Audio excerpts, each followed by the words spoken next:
मेरा पुराना वीडियो जिसमें मैंने कूली को कमर दर्द कभी क्यों नहीं होता इसका एग्जाम्पल जब दिया था, तो मेरी वाइफ मुझे एक वीडियो भेजती है जिसमें वो ये बताती है कि मेरे दोनों बेटे मोबाइल और कंप्यूटर पे दिन भर रहते हैं। उसने ये भी बताया मुझे कि छोटे वाले बेटे के गर्दन का हड्डी थोड़ा बाहर भी आ रहा है and he is just 4 years old। So what are we trying to know? हम क्या जानना चाह रहे हैं इस चीज से, या हम इससे क्या निष्कर्ष निकाल सकते हैं? क्या जिस तरीके कूली को बचपन से वजन उठाने की आदत रहती है तो उसको कभी कमर दर्द नहीं होता, उसी प्रकार क्या बच्चे बचपन से मोबाइल यूज करेंगे तो उनको कभी गर्दन में दर्द नहीं होगा? आई गेस ये आज की डेट में सारे माँ बाप का एक बहुत बड़ा टॉपिक है डिस्कशन का, क्योंकि मोटा मोटी 90% बच्चे सिर्फ और सिर्फ स्क्रीन के सामने हैं। तो हम इसको 3 प्रकार से सोच सकते हैं। पहला प्रकार, हमारी मसल्स किस प्रकार से जवाब देगी जब हम बहुत ज्यादा मोबाइल यूज करेंगे। दूसरा, हमारी फैसेट जॉइंट जो रीढ़ की हड्डी के पीछे के जॉइंट्स होते हैं वो किस प्रकार से इसको रिस्पॉन्ड करेंगे। तीसरा, हमारी नर्व्स को क्या प्रॉब्लम होगा।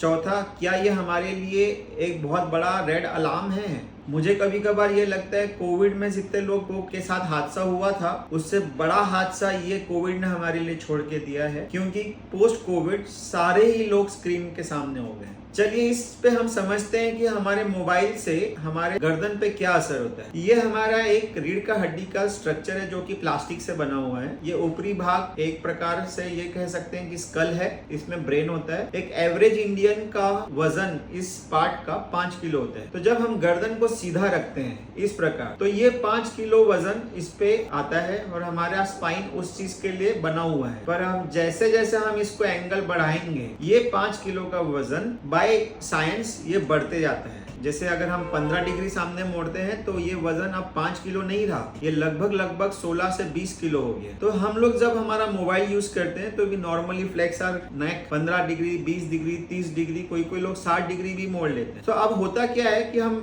अडेप्टिव वे से ये सोचें कि हमारा मांसपेशी जो है, क्योंकि हमको बचपन से इस चीज की आदत है, तो हमारी मांसपेशियां स्ट्रांग होनी चाहिए। यस, मांसपेशियां स्ट्रांग हो जाएगी क्योंकि अब आपके मांसपेशियों को 5 किलो का नहीं लगभग 20 किलो का वजन ढोने की आदत हो जाएगी। तो हो सकता है आपके गर्दन की मांसपेशियां अच्छी हो जाए। But what about the facet joint, ये जो जॉइंट्स होते हैं इनका क्या होगा? व्हाट अबाउट द डिस्क, इसका क्या होगा? सर, नॉर्मली जब हम लोग गर्दन को ज्यादा स्ट्रेस में रखते हैं तो ये फैसेट जॉइंट जल्दी खराब होते हैं। और जो डिस्क है ये एक प्रकार का स्ट्रक्चर, डिस्क एक जेली स्ट्रक्चर होता है, इसमें बहुत सारा पानी भी होता है। ज्यादा वजन डालने से ये जल्दी खराब हो जाती है। तो हमारा यहाँ पे साइंस ये बोलता है कि एक तरफ हमारा मांसपेशी तो स्ट्रांग हो रहा है, पर दूसरी तरफ हमारा जो ये फैसेट जॉइंट है ये खराब हो रहा है, हमारे बीच की डिस्क खराब हो रही है। सो इसी को हम टेक नेक भी बोलते हैं। इसी के चलते गर्दन में भी दर्द होता है। Over last 5 years science says और लिटरेचर सेज दैट गर्दन का दर्द ओवरऑल 16% बढ़ चुका है। तो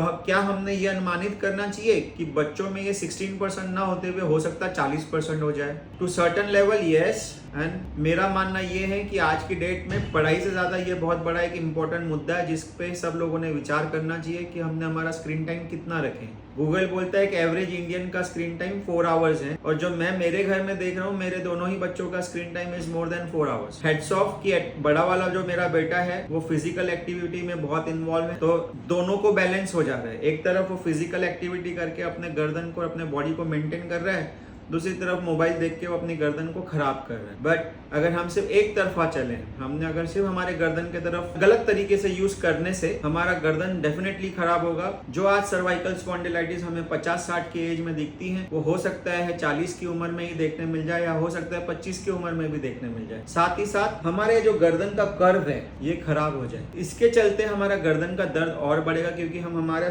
पूरा समय गर्दन को ऐसा झुका के रखते हैं। मेरा सभी पेरेंट्स से, इवन बच्चों से निवेदन है कि ज्यादा से ज्यादा मोबाइल को ना यूज करते हुए कंप्यूटर को यूज करें। पहली बात तो ना यूज करें, वो फिजिकल एक्टिविटीज में ज्यादा इन्वॉल्व हो। अगर फिर भी पढ़ाई के चलते या कुछ एंटरटेनमेंट के चलते हमें मोबाइल यूज करना पड़ रहा है तो उसको हम लोग डेस्कटॉप पे यूज करें, और डेस्कटॉप की स्क्रीन हमारे आंखों के लेवल पे रखिए, तो उसमें हमारे गर्दन पे स्ट्रेस कम आएगा। गर्दन की समस्या जो कि फ्यूचर में अनुमानित है कि बहुत बड़ी मात्रा में दिखने लगेगी, वो कम होने की संभावना है। Thank you.